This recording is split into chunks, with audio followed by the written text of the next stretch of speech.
আজকের আলোচনার কেন্দ্রবিন্দু হলো এই দুইটি আয়াত যা নিয়ে আমি আপনাদের সাথে কিছুটা সময় বিস্তারিত আলোচনা করতে চাই। খুবই চমৎকার আয়াত।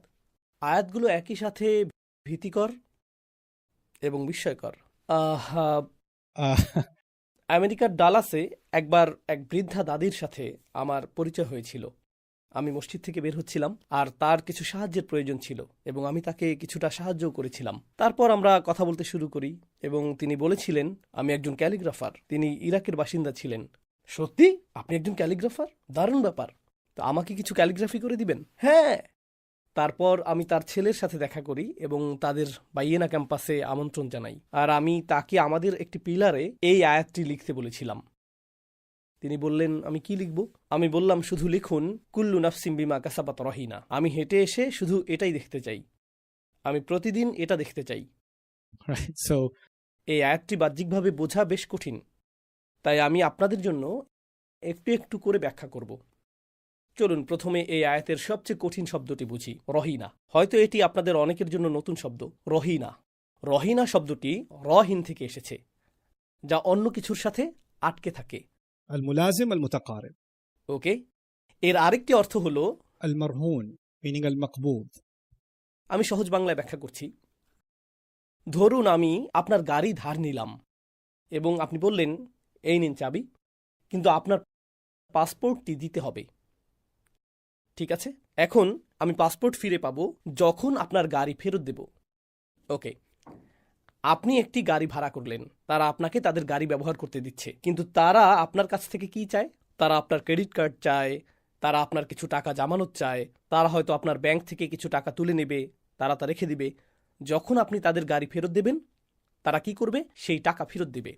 আপনি যদি কোনো হোটেলে চেক ইন করেন, আমার জীবনের অনেকটা সময় হোটেলে কাটাতে হয়েছে। হোটেলে চেক ইন করলেন, আমরা জামানত হিসেবে 500 টাকা জমা রাখছি। জামানত অর্থ আমি যদি হোটেলের তোয়ালে পুড়িয়ে ফেলি, তাই না? অথবা সেখানকার টিভিতে ঘুষি মারি বা এরকম কিছু, তাহলে তারা সেই জামানত থেকে ক্ষতিপূরণ নিয়ে নিতে পারবে, কিন্তু তারা সেই টাকা রেখে দিবে না। আমি হোটেল ছেড়ে দেওয়ার পর তারা যখন বুঝতে পারবে যে কিছু নষ্ট হয়নি, তখন সেই টাকা ফেরত দেবে। যে টাকা জামানত থাকছে তাকে বলা হয় রহিনা বা মারহুন বা রহিন। এটাই রহিন। ঠিক আছে, তো এটাই এই শব্দ। এখানে এমন কিছু আলোচনা রয়েছে যেগুলোতে আমাদের তেমন প্রয়োজন নেই, যেমন রহিনা শব্দে তা মারবুতা থাকার কারণ, যা এটিকে কেবল দৃশ্যমান বিষয়ে পরিণত করেছে। মূলত এটি এর ইসমিয়াতে যোগ হয়, তাই না? এবং এর অর্থ হলো এটি এমন বস্তুগত কোনো জিনিস যা আপনি কারো কাছে রেখে গেছেন, তাই না? এই নিন আমার আংটি। আমি কি ঘোড়াটা ধার নিতে পারি? এই নিন আমার আংটি, আমি আপনার ঘোড়া ধার নিব আর আপনাকে আমার আংটিটা দিব। এরপর আমি আপনাকে ঘোড়াটি ফিরিয়ে দেব। এখানে বস্তুগত কোনো জিনিস জামানত রাখা হয়েছে। এখন আমি বিষয়টা উল্লেখ করলাম। আমি আপনাদেরকে টাকা, আংটি বা এই জাতীয় কিছু জামানত রাখা নিয়ে উদাহরণ দিয়েছি। কুল্লু নাফসিম বিমা কাসাবাত রহিনা। প্রত্যেক ব্যক্তি, আপনি এবং আমি সবাই আটকে আছি, জামানত হিসেবে আটকে আছি। আমরা যা কিছু করি তার বিনিময়ে। এই বিষয়টি বেশ জটিল ছিল। ওকে, উদাহরণটির কথা আবারও স্মরণ করুন। ধরুন আমি আপনার কাছ থেকে ধার নিয়েছি, আপনি আমার পাসপোর্টটি রেখেছেন। আয়াতের প্রেক্ষাপটে আপনিই হলেন পাসপোর্ট, আপনাকেই জামানত রাখা হয়েছে, এবং যখন আপনি মূল্য প্রদান করবেন আপনাকে মুক্তি দেওয়া হবে। সুতরাং কোনো কিছু বন্দি করে রাখা হয়েছে, বা এই ক্ষেত্রে আপনি বলতে পারেন জিম্মি করে রাখা হয়েছে, তাই না? কারণ কেউ পাসপোর্ট জিম্মি করে রাখে, কেউ টাকা জিম্মি করে রাখে, আর যখন দাবি পূর্ণ হয় তখন তা ছেড়ে দেওয়া হয়। এই আয়াতে কাকে জিম্মি করে রাখা হয়েছে? প্রত্যেক মানুষকে জিম্মি করে রাখা হয়েছে। আমরা ইতিমধ্যেই বন্দী। স্বাধীন ইচ্ছার কথা বলার পরেই আল্লাহ বিস্ময়কর এই আয়াতটি উল্লেখ করেছেন। আল্লাহ বলেছেন যে চায় সামনে এগুতে পারে, যে চায় পেছনে যেতে পারে। প্রসঙ্গক্রমে তোমাদের প্রত্যেকেই একজন বন্দী, জিম্মি, জামানত।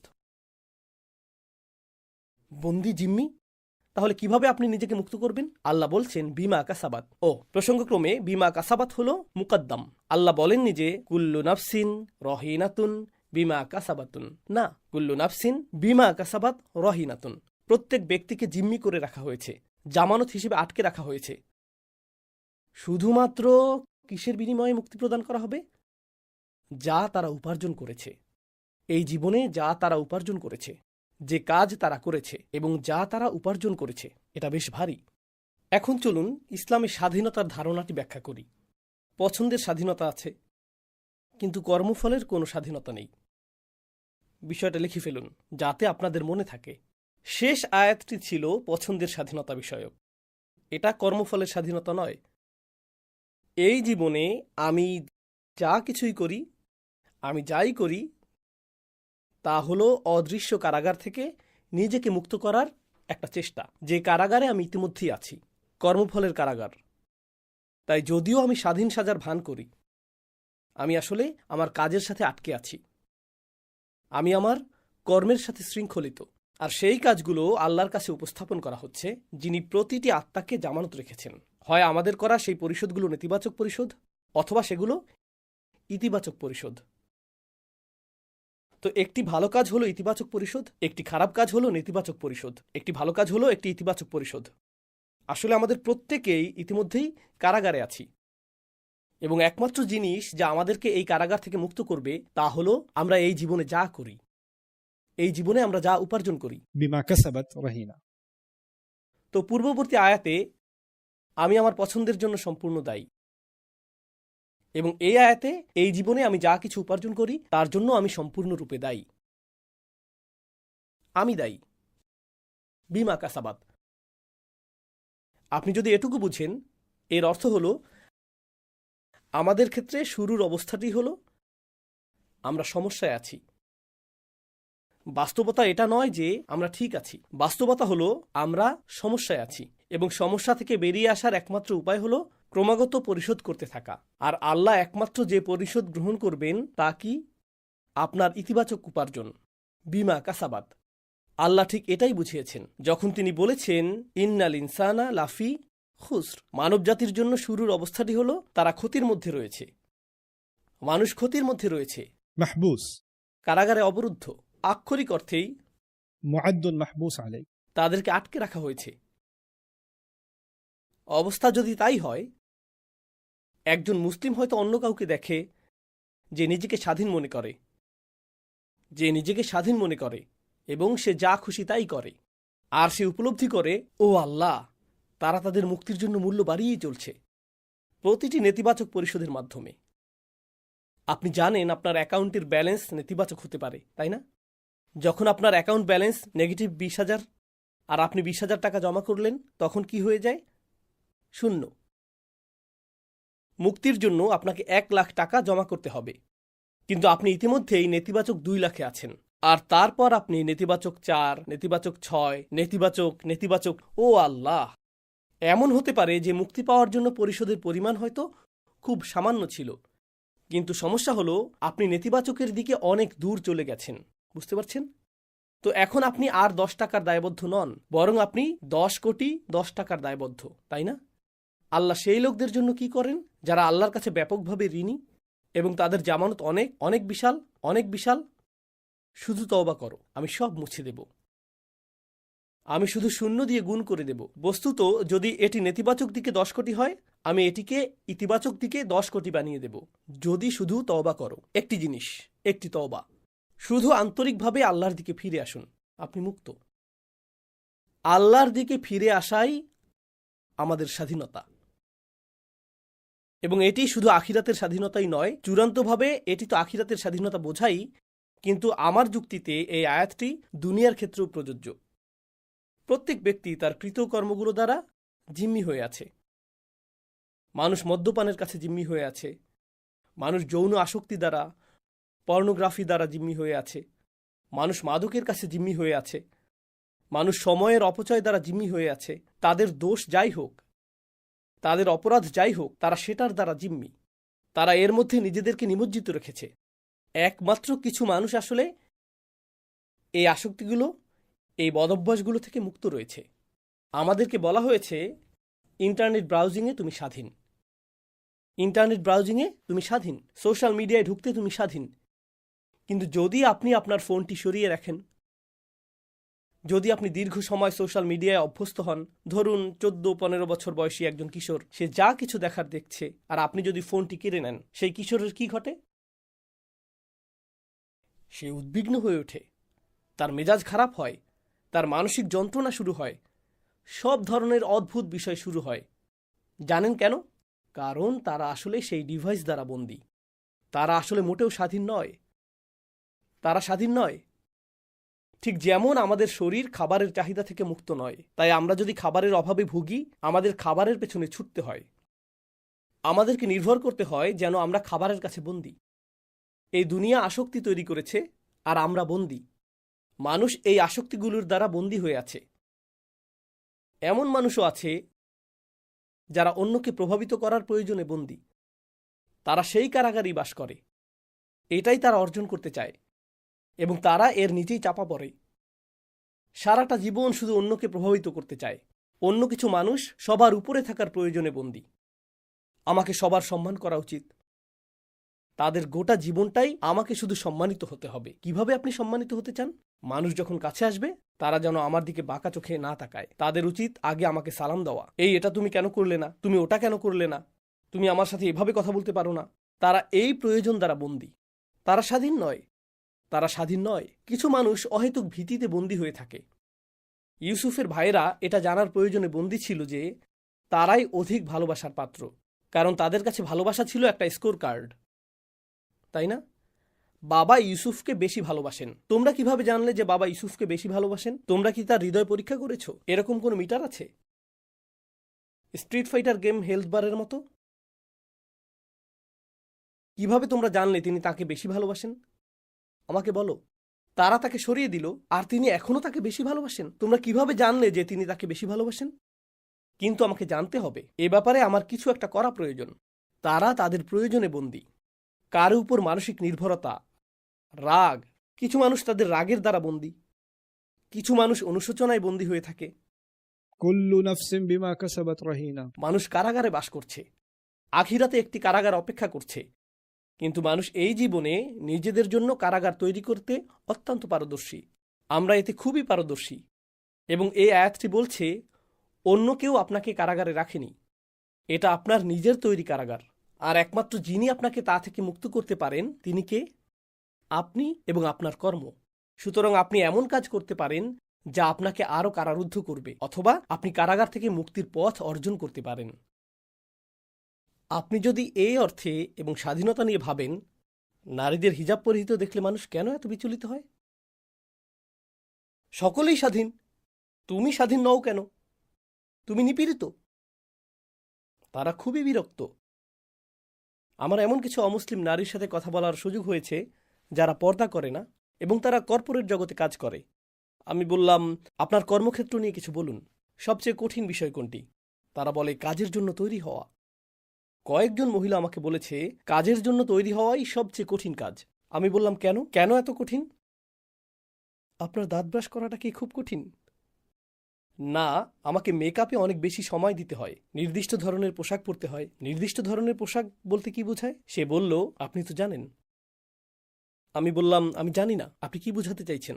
সে বলল, দেখুন, আপনার লুক যদি বিশেষ ধরনের না হয়, আপনি উন্নতি করতে পারবেন না। তো আমি বললাম, আপনাকে একটা কথা জিজ্ঞেস করি। আমরা ইসলাম নিয়ে কথা বলছি না, আপনাকে একটা বিষয় জিজ্ঞেস করি। এই সমস্ত প্রত্যাশার কারণে আপনি কি নিজেকে বন্দী মনে করেন? সে বলল, হ্যাঁ, ছেলেরা কত স্বাধীন। তারা যেমন খুশি পোশাক পরতে পারে এবং সেভাবেই যেখানে খুশি যেতে পারে, কিন্তু আমরা তা পারি না। ওয়াও! আর আপনি সেই সব নারীদের বলছেন বন্দী, যাদেরকে এরকমটা করতে হয় না। আপনিই তো বন্দী। আপনিই তো বন্দী। এবং এই কারাগারেই আপনি মারা যাচ্ছেন। كل نفس بما كسبت رهينة. অমুসলিমদের কথা ভুলে যান। অমুসলিমদের বদনাম করে আপনাকে ভালো অনুভব করানোর জন্য আমি এখানে আসিনি। আমি চাই আপনি নিজের ব্যাপারে খারাপ অনুভব করুন।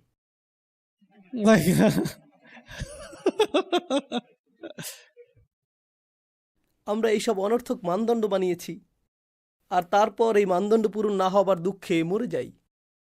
একটা বিয়ে কেমন হতে হবে?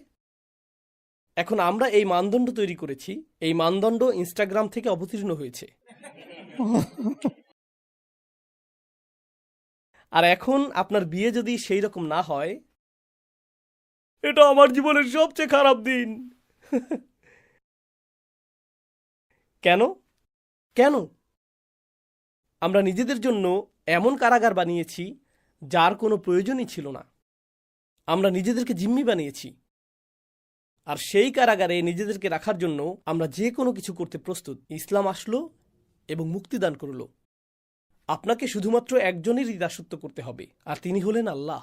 আর হ্যাঁ, আপনার খারাপ কাজের জন্য আপনাকে জিম্মি করে রাখা হয়েছে, আর নিজেকে মুক্ত করার জন্য আপনি ভালো কাজ করতে পারেন। শুধু মানুষ হয়ে উঠুন। আপনার জীবনের একমাত্র উদ্দেশ্য হওয়া উচিত আমি কি সঠিক কাজটি করছি। আপনার উদ্দেশ্য আর এটা থাকবে না যে আমি কি জনপ্রিয় কোনো কাজ করছি, আমি কি ফ্যাশনেবল কোনো কাজটি করছি, আমি কি সবচেয়ে বেশি অর্থ উপার্জনকারী কাজটি করছি, আমি কি প্রতিযোগিতামূলক কাজটি করছি। এই প্রশ্নগুলো অদৃশ্য হতে থাকবে। একমাত্র প্রধান যে প্রশ্ন থেকে যাবে তা হলো আমি কি সঠিক কাজটা করছি। শুধু এটুকুই, আমি কি সঠিক জিনিস অর্জন করছি, ব্যাস এটুকুই। কি অসাধারণ এক বিশ্ব দর্শন! আর এটাই স্বাধীনতা। আমি সঠিক কাজটি করতে স্বাধীন যখন অন্যেরা সবাই কারাগারে রয়েছে, তারা আমার উপর চাপিয়ে দিতে পারে না। এমনকি সেই মেয়েরা যাদের বিষয়ে সেদিন কথা হচ্ছিল, এক তরুণী ইনফ্লুয়েন্সার নারীদের ব্যাপারে বলছিল যারা পর্দা ত্যাগ করেছে, ইত্যাদি ইত্যাদি। তারা কি অন্যদের চোখ আর মতামতের কারাগারে বন্দী নয় এবং এর দ্বারা প্রভাবিত হয়েই পর্দাহীনতার সিদ্ধান্ত নেয় না? একমাত্র কারাগার, একমাত্র আত্মসমর্পণ যা আমাদের মেনে নেওয়া উচিত তা হলো আল্লাহর কাছে আত্মসমর্পণ। আর আমি আপনাদের বলছি, কুরআনের দর্শন সত্যিই অসাধারণ। আমরা নিজেদেরকে আল্লাহর দাস বলে থাকি, আর কুরআন বর্ণনা করছে আপনি কোনো না কোনো কিছুর দাস হবেনই, কিন্তু সিদ্ধান্ত আপনার যে আপনি কিসের দাস হবেন। আপনি হবেন ফ্যাশনের দাস, টাকার দাস, মানুষের দাস, সংস্কৃতির দাস, মানদণ্ডের দাস, জনপ্রিয়তার দাস, আপনার অহংকারের দাস, অথবা আল্লাহর দাস। আপনি যদি আল্লাহকে মেনে না নেন তবে অন্য কিছুর দাসে পরিণত হবেন, কিন্তু যদি আল্লাহকে বেছে নেন অন্য সকল দাসত্ব থেকে আপনি মুক্তি পাবেন। এটাই স্বাধীনতা। এটা আপনাকে অন্য সব কিছু থেকে মুক্ত করবে। একেই সত্যিকার অর্থে বলা হয় শৃঙ্খল ভাঙা। আল্লাহ বলেছেন, বাস্তবতা হলো প্রত্যেক মানুষ শৃঙ্খলে আবদ্ধ হয়ে আছে। এখানে কেবল একটিই বিষয় আছে, আমরা সকলেই আবদ্ধ। আমরা আসলে স্বাধীন নই। আমাদের করা প্রতিটি কাজই এরকম। কল্পনা করুন, আমার উপর হাজারো শিকল রয়েছে। আমার প্রতিটি ভালো কাজ সেই শিকলগুলোর একটি করে ভাঙছে, অথবা আমার প্রতিটি খারাপ কাজ সেই শিকলগুলোর সাথে একটি করে যোগ করছে, আর আমি সেই শিকলগুলো দেখতেও পাই না। তারপর বিচারের দিনে সেই সমস্ত শিকল প্রকাশ পাবে। এটাই কুল্লু নাফসিন বিমা কাসাবাত রহিনা। এটা কেবল তাদের অর্জন যা তারা করছে, এর জন্যই তারা জিম্মি হয়ে আছে। সুবহানাল্লাহ। এটি একটি বিস্ময়কর এবং আশ্চর্যজনক বাস্তবতা। এটি একটি অবিশ্বাস্য বাস্তবতা। এটি আপনার ও আমার উদ্দেশ্যে আল্লাহর বলার একটি উপায় যে কেউ আমাদের কারাগারে রাখেনি, আমরাই রয়েছি। আমরাই রয়েছি। এটা অসম্ভব। আমি অনেক বেশি ভুল করেছি। আমি অনেক দূরে। আমি কারাগারের গর্তের অনেক গভীরে আছি। আমার পক্ষে উপরে উঠে আসার কোনো উপায় নেই। না, আপনার মুক্তি পাওয়া সম্ভব, সহজেই। ইল্লা আসহাব আল ইয়ামিন, ডান দিকের লোকেরা ছাড়া। আল্লাহ বলেছেন আসহাব আল ইয়ামিন। জানেন, এটা বিচার দিবসের মানুষদের একটা বর্ণনা। সেখানে বাম দিকের মানুষ থাকবে এবং ডান দিকের মানুষও থাকবে, এবং এমন মানুষও থাকবে যারা তাদের আমলনামা ডান হাতে পাবে, তাই তাদেরকে ডানপন্থী লোক বলা হয়। কিছু মানুষ তাদের আমলনামা বাম হাতে পাবে। সেখানে এমন লোক আছে যাদের উপর মূলত অভিশাপ রয়েছে, আসহাবুল মাশআমা, شؤم অশুভ, অভিশপ্ত। আসহাবুস শিমাল, কিন্তু ডান দিকের লোকেরা হলো আসহাবুল ইয়ামিন। أصحاب الميمنة ما أصحاب الميمنة وأصحاب المشأمة ما أصحاب مشأمة কিন্তু ইয়ামিনের আরও একটা অর্থ আছে। আরবিতে ইয়ামিন বলতে শপথ বোঝানো হয়। সুতরাং যখন আপনি ইয়ামিন গ্রহণ করেন, আপনি একটি শপথ নিচ্ছেন। এরা হলো সেই সব লোক যারা আল্লাহর কাছে কৃত শপথ রক্ষা করেছে। এরাই ইয়ামিনের অধিকারী। এমনকি পৃথিবীতে আসার আগেও তারা ইতিমধ্যেই আল্লাহর কাছে একটি প্রতিশ্রুতি দিয়েছিল, এবং সেই ফিতরা অনুযায়ী তারা তাদের প্রতিশ্রুতি রক্ষা করে চলেছে। এরাই হলো ইয়ামিনের অধিকারী মানুষ। ইয়ামিন অর্থ সম্মানজনক কাজ করাও বোঝায়, কারণ ইয়ামিন বা ডান হাত ভালো কাজকে প্রতিনিধিত্ব করে। এটি আপনার চুক্তি পূরণের প্রতিনিধিত্ব করে। ডান হাতকে আপনি চুক্তি করার জন্য নির্ভরযোগ্যতা প্রদর্শনের কর্মর্দন করতে ব্যবহার করেন। আপনি ডান হাত মিলিয়েছেন মানে হলো আপনি এখন এর জন্য দায়ী, আপনি এর উপযুক্ত। বিশ্বজুড়ে আদালতগুলোতে এবং নতুন পুরাতন সকল সংস্কৃতিতে আপনি আপনার ডান হাত দিয়ে সাক্ষ্য দেন। আপনি আপনার বুকে হাত রাখেন এবং অঙ্গীকার করেন। আপনি প্রতিশ্রুতি দেন, তাই না? ডান হাত হলো সংস্কৃতি, সম্মান, ন্যায় এবং সততার প্রতীক। এরা হলো সততার মানুষ। এরা এমন লোক যারা সঠিক উপায়ে কাজ করে। যখন আপনি ভুল উপায়ে কাজ করেন, আপনি আপনার বাম হাত ব্যবহার করেন। যখন আপনি সঠিক উপায়ে কাজ করেন, আপনি ডান হাত ব্যবহার করেন। إلا أصحاب اليمين دي একমাত্র মানুষ যারা জিম্মি নয়, তারা হলো ডান হাতের সঙ্গী। এই কথার দ্বারা বড় একটি চিন্তার দ্বন্দ্ব সৃষ্টি হবার সম্ভাবনা থেকে যায়। আমি আপনাদের মতো করে নিজেই একটা প্রশ্ন করছি, কিন্তু উস্তাদ, আমার একটা প্রশ্ন আছে। আমি ভেবেছিলাম আমরা কেবলমাত্র আল্লাহর করুণার দ্বারাই জান্নাতে প্রবেশ করব, কিন্তু এখন দেখলাম মুক্তি লাভের একমাত্র উপায় হলো আমাদের কর্মফল। তাহলে কোনটা সঠিক, আমাদের কর্মফল নাকি আল্লাহর করুণা? প্রশ্নটির জন্য আপনাকে ধন্যবাদ প্রিয় শ্রোতা। এখন আমি এর উত্তর দেওয়ার চেষ্টা করছি, কারণ সহিহ হাদিসে এসেছে যে আমরা একমাত্র কিসের দ্বারা জান্নাতে প্রবেশ করব? আল্লাহর করুণা। আমাদের কৃতকর্ম যথেষ্ট নয়।